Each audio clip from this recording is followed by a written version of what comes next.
నమస్తే friends, welcome to చెంచా vlogs. నేనైతే ఇవాళ మీ ముందరకైతే ఒక మంచి రివ్యూతో వచ్చేసాను అనమాట. Chennai love stories. మనం ఈరోజైతే నిన్న మాట్లాడుకున్నాము జననాయకన్ సినిమా గురించి. అలాగే ఈ వీడియోలో అయితే కనుక మనం చెన్నై లవ్ స్టోరీస్ ఇవాళ రిలీజ్ అయింది. ఆ సినిమా ఎలా ఉంది, అలాగే ప్రొడ్యూసర్స్, హీరో హీరోయిన్లు చెప్పినట్టు ఇది పెద్ద కల్ట్ సినిమానా, ఎలా పోతుంది, ఏంటి, జనాలు ఏమనుకుంటున్నారు, మూవీలో ఉన్న హైలైట్స్ ఏంటి, ఇది మన తెలుగు వాళ్ళకి ఎక్కుతుందా లేదా అనేది మనం ఈ వీడియోలో అయితే క్లారిటీగా మాట్లాడుకుందాము. కొత్తగా ఎవరైనా మన ఛానల్‌కి వస్తే మన వీడియోస్ చూడండి. నచ్చినట్టయితే లైక్ చేయండి, షేర్ చేయండి, కామెంట్ చేయండి. అలాగే సబ్స్క్రైబ్ చేసుకోండి. న్యూ మూవీ అప్డేట్స్ కోసం ఇప్పుడు కూడా కామెంట్ బాక్స్‌లో మెన్షన్ చేయండి. ఇక మన వీడియోలోకెళ్తే గనక మన కిరణ్ అబ్బవరం నటించిన 'చెన్నై లవ్ స్టోరీస్' ఆయన ప్రెజెంట్ అయితే స్వింగ్‌లో ఉన్నారనే చెప్పాలి. 'కా' మూవీ బ్లాక్ బస్టర్ తర్వాత 1, 2 బ్లాక్ బస్టర్ల తర్వాత ఈ సినిమా హ్యాట్రిక్ పడతదని అని ఎక్స్‌పెక్ట్ చేస్తన్నారు. దానికి తగ్గట్టుగానే ఈ సినిమాలో కిరణ్ అబ్బవరం ఎంచుకున్న విధానం అయితే కొత్తగా అయితే అనిపించిందనే చెప్పాలి. లవ్ స్టోరీస్‌లో కూడా కిరణ్ అబ్బవరం బాగా చేయగలడని అయితే నిరూపించుకున్నాడు మరొకసారి.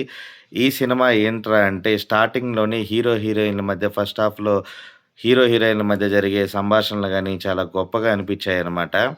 అలాగే హీరోయిను మందు తాగుతూ ఉండడము, తను తాగడానికి గల కారణము ఆమెకి ఫ్లాష్ బ్యాక్‌లో ఇంకొక లవ్ స్టోరీ ఉండడము, ఆ అది ఎందుకు ఫెయిల్ అయింది, దానివల్ల తను బాధపడడము, వీళ్ళిద్దరికి పడకుండా ఉండడము, వీళ్ళిద్దరి మధ్యలో మళ్ళీ ప్రేమ చిగురించడానికి గల కారణాలేంటి, అలాగే సినిమాలో ఒక కామెడీ గానీ, టైమింగ్ గానీ బాగా సెట్ అయ్యాయనే జెప్పాలి. ఫస్ట్ హాఫ్‌లో మణిశర్మ మ్యూజిక్ అయితే హైలైట్ అనే జెప్పాలి. మెలోడీ శర్మ, మణిశర్మ అంటుంటాం మనం. ఆయన ఇలాంటి క్లాసిక్ సినిమాలకి, కల్ట్ సినిమాలన్నిటికీ మరోసారి పెట్టింది పేరని నిరూపించుకున్నారనమాట. మెలోడీ సాంగ్స్ అయితే నెక్స్ట్ లెవెల్‌లో ఉంటాయన్నమాట సినిమాలో. అలాగే ఈ సినిమాలో మరొక హైలైట్ ఏందంటే డైరెక్టర్ కొత్తగా ఫస్ట్ సినిమా అయినప్పటికీ కూడా తను తీసిన విధానం, స్క్రీన్ ప్లే అంతా కూడా ఫస్ట్ హాఫ్ అయితే చాలా బాగా అనిపించింది. అందరిని ఆకట్టుకుంటది. సినిమాలో హీరో చనిపోవడం అనేదైతే మాత్రం మన తెలుగు ఆడియన్స్‌కి ఎంతవరకు నచ్చుతదేమో తెలీదు గానీ, తమిళ్‌లో అయితే మంచిగా నచ్చుతది వాళ్ళకి. తను జెన్యూన్‌గా ఒక స్టోరీ ఎలా చెప్పాలనుకున్నాడో అక్కడ ఏమాత్రం డీవియేట్ అవ్వకుండా డైరెక్టర్ చెప్పిన విధానం అయితే చాలా బాగా నచ్చింది.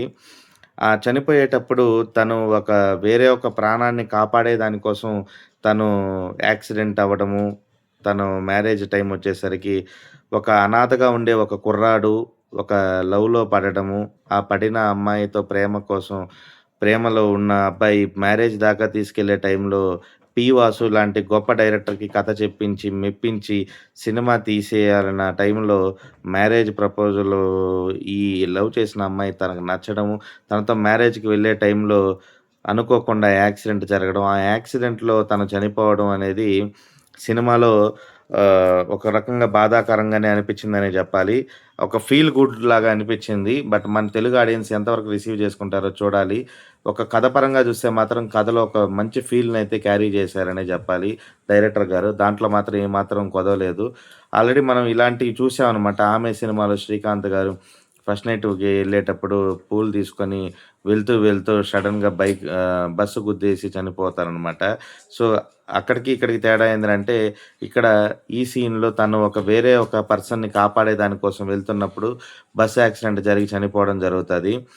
తర్వాత సెకండ్ హాఫ్‌కొస్తే గనక, సెకండ్ హాఫ్‌లో అక్కడక్కడ ల్యాగ్ అయితే ఉన్నమాట వాస్తవమే. ఎందుకంటే సెకండ్ హాఫ్‌లో తన హీరో ఆత్మ కూడా తను ప్రేమించిన అమ్మాయి కోసం పడే తపన ఎలా ఉంటదో మరొకసారి నిరూపించాడనమాట డైరెక్టరు. ఒక డాగ్ రూపంలో ఆత్మ చేరి తను ఫైట్ సీక్వెన్స్‌ని గూడా అక్కడ బ్యాక్‌గ్రౌండ్ స్కోర్ గాని, మణిశర్మ గారైతే కూడా నెక్స్ట్ లెవెల్‌లో చేశారనే జెప్పాలి. సెకండ్ హాఫ్‌లో గూడా కొన్ని మెలోడీ సాంగ్స్ మణిశర్మ గారు తన మార్క్‌నైతే చూపిచ్చారు. మణిశర్మ గారైతే మాత్రం ఈ సినిమా కోసం 100% ఎఫర్ట్ పెట్టి తన గొప్పతనాన్ని మరొకసారి చాటుకున్నారనమాట. మెలోడీ రూపంలో సాంగ్స్ అయితే మంచి కిక్ ఇచ్చాయనే జెప్పాలి. కిక్ యాస్ అని. అలాగే గౌరీ ప్రియ నటన అయితే మాత్రం నెక్స్ట్ లెవెల్ అబ్బా!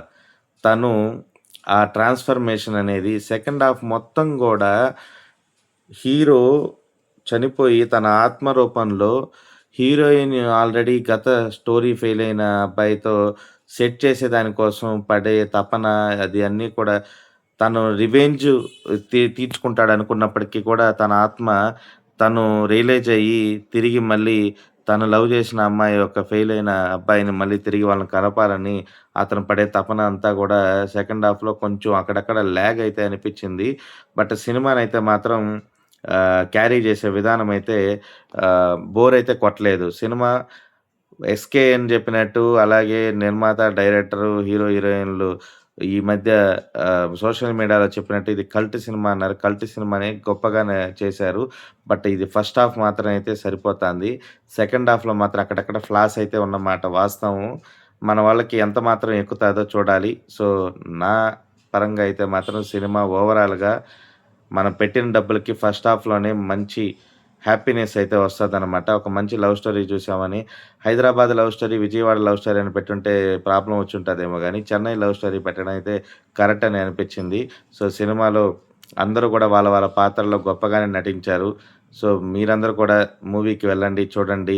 ఇలాంటి సినిమాల్ని మనం ఎంకరేజ్ చేస్తే గనక మరిన్ని సినిమాలు ఇలాంటి కొత్త డైరెక్టర్లకి అవకాశాలిస్తారు. వాళ్ళు గూడా గొప్పగా ఉంటారని మరొకసారి తెలియజేసుకుంటూ, సినిమా ఓవరాల్‌గా బావుంది. వెళ్ళండి, చూడండి. ఫ్యామిలీస్‌తో కూడా మంచి చూడదగ్గ సినిమా.